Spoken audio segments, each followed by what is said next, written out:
Hey there, Legal Tea listeners. This is your host, Jenny Roselle. Welcome back for another Legal Tea episode 128. Today's episode is a current trends topic where we talk about things going on currently that are relevant and pertinent to my estate and elder law world. And there's sometimes things I have seen on the news or stumbled across on social media that are just relevant to my fields. On today's current trends episode, we're going to chat about a story that was something local to me in Indiana, but a lot of national news outlets picked it up as well. And it's about a gentleman that passed away and left his estate, his Hefty estate, I should say, to a variety of charitable organizations. So it is going to be a feel-good type of episode. So let's dive in. Meet Terrence Kahn. Now, Terrence is his legal name, but he went by Terry. Terry, according to a CBS News article that's linked for this episode, quote, lived in a modest house in South Indianapolis. He drove an old Honda and refused to carry his cell phone because he said they cost too much. When he died in 2021, he wanted no announcement because who would spend good money on an obituary? The man was penny wise, but pound generous, end quote. I love that last sentence because I think it's a perfect way to summarize this whole episode. Penny wise, but pound generous. As an Indianapolis Monthly article shares, that's also linked to in this episode, Terry was never married and never had any children. He had a very small family. He had one sibling, but she died when she was in her 40s. Let's also meet Dwayne Isaacs. Dwayne is an attorney, currently at Denton's in Indianapolis, and on the webpage for his bio, it shows he does a lot of trust and estate planning. Now you see, Terry and Dwayne, according to the Indianapolis Monthly article on this story, they met in the 1990s through the Health Foundation of Greater Indianapolis. Terry was a founding board member, and Dwayne was the foundation's attorney. And professionally speaking, Terry, as you know, in his service as a board member for that foundation, he was representing Rowdebush VA Medical Center, which he was the chief of human resources for. During his service as a board member, Terry met Betty Wilson, who was the then CEO of the foundation, and she said Terry was, quote, always kind in a curmudgeonly way, and that Terry would appear to be the kind that doesn't have two nickels to rub together, end quote. I love that, and it's so true. In my experience as an estate and elder law attorney, I constantly witness this take place. It really is fascinating how people can sometimes outwardly and physically appear and what kind of money and assets that they have. So back to Terry. Terry served on the board for the foundation from the mid-1990s to 2010, which is when Terry stopped being on the foundation's board. Dwayne, the attorney, admitted that he thought his communication with Terry would probably fizzle, but instead, Terry reached out and asked him to grab lunch. As the Indianapolis Monthly article mentions, quote, Terry called every month for the next 10 years and the two became regular lunch companions, end quote. At one of those lunches, Terry shared with Dwayne that he wanted a simple will and wanted his estate to support charitable organizations that help kids and teachers. Dwayne, at that time, attempted to push Terry to support organizations while he was alive. But anything left at Terry's passing, Dwayne further attempted to push Terry into naming very specific beneficiaries. Though when pushed, Terry would be super non-committal and say, I don't care, you decide, I'll be dead.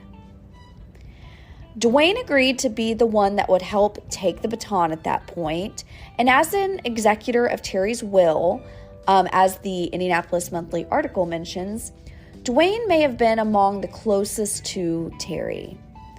Not to mention, Dwayne did this sort of kind of estate planning stuff for a living anyway, so it made a lot of sense for him to be involved.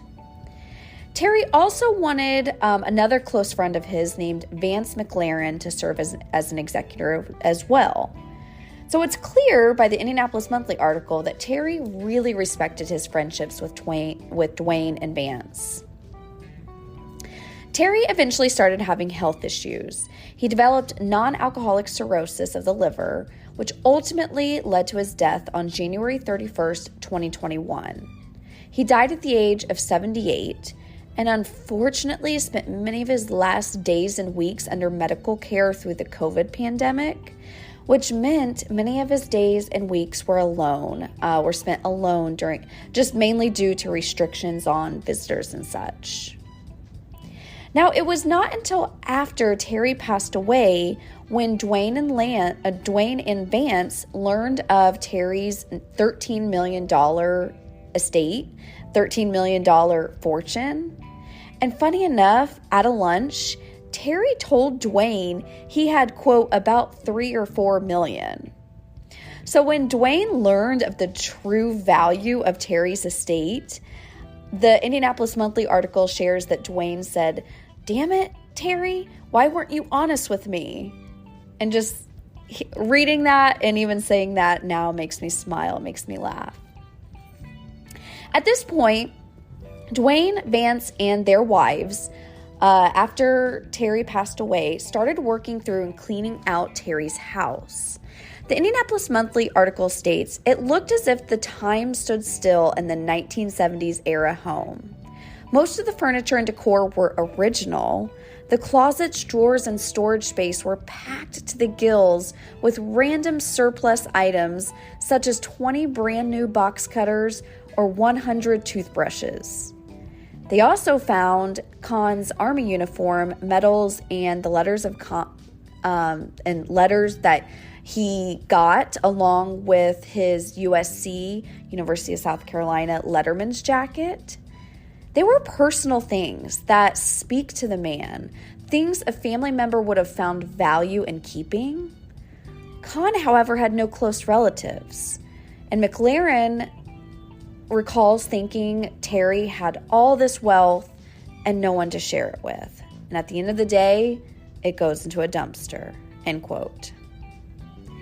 But shifting to the money, that was all about his, personal belongings and, what was inside of his house. Now, shifting to the money, Terry mentioned to Dwayne, he basically left it totally up to Dwayne and Vance to decide charitable organizations and how much. Since, 1, I'm in Indiana, and 2, an attorney, I did some behind-the-scenes peeking for you guys and actually found Terry's will filed with the court, which is public record. It's just kind of hard to get to, but it's public record, so I'm not disclosing anything that's, confidential. His will says that Dwayne and Vance are to pick out the charitable organizations, but because he was always thinking, he gave them some parameters in finding suitable organizations. Some of those parameters were, first, emphasis on serving Central Indiana. Second, emphasis on funds going directly to the benefit of those that the charity serves, with a minimal amount being spent on administrative costs. Third, emphasis on projects or matters that support multiple beneficiaries over a period of time, rather than a group just being served as like a one-time project. Fourth, emphasis on education, particularly for grade levels up to and including 5th grade. And fifth, emphasis should be based on need without an emphasis on gender or race. Reading all of those and hearing all of those really makes me wonder what was in the back of his mind with some of those parameters. As the Indianapolis Monthly article shares, Dwayne and Vance had quite the job to come up with organizations that fulfilled these goals and intentions. They ultimately chose to distribute gifts in the amounts ranging from $500,000 to $2 million to several nonprofits. One of those organizations and Dwayne's very first call was Coburn Place, which, quote, provides transitional housing and assistance to families impacted by domestic violence, end quote. The gifts they received helped them, among other things, repair their building that was literally falling apart For example, 2 elevators were broken down, and their HVAC that was 35 years old, all of that needed repaired, all of that needed replaced. Another call that Dwayne made was to, there's my dog. Another call that Dwayne made was to Teachers Treasures, which, according to their website, describes them as, quote, helping teachers help kids since 2000. They too picked up Dwayne's call at a time they were severely needing help. And Terry's estate was there to rescue them. I looked at their website to just kind of check them out. I'd never heard of them, honestly. And they have an absolutely generous message of gratitude to Terry on the front page of their website. So his impact and legacy lives on. Now, another example of a call and charitable organization that received a gift was Folds of Honor, which is an organization that, quote, provides educational scholarships to the spouses and children of military members who have fallen or been disabled while serving in the United States Armed Forces. Prior to Terry's gift, the largest donation they had ever received was $50,000. Well, with Terry's very generous estate gift, they are able to fund 10 scholarships a year in perpetuity. And that's according to the Indianapolis Monthly article. Just so amazing. These feel-good stories continue and continue. I could make this episode longer, sharing all the cool things that his estate was able to do for local organizations. And to mention some of their names for just awareness purposes, they are Indiana University Foundation, which started the Terrence P. Kahn Liver Disease Program of Excellence, Rocky Mountain Adventist Healthcare Foundation, Baxter YMCA, which was the YMCA right down the road from where Terry lived, the Little Red Door Cancer Agency, the Boys and Girls Club of Indianapolis, Pathway to Recovery, which I have a very dear friend that is on the board for them, and the Advancement Center for Washington Township Schools and North Central Alumni. All of their feel-good stories have amazing outcomes that will impact those that they impact for years, decades, and sometimes forever. This story, even though I heard about it weeks ago, still gives me chills, guys. An absolutely amazing story. If you haven't heard of this story, I hope it struck you like it struck me. And if you haven't heard about this, I hope you learned something maybe that you hadn't heard before. Many of the articles I read a couple weeks ago really focused on the organizations and kind of the feel-good stories.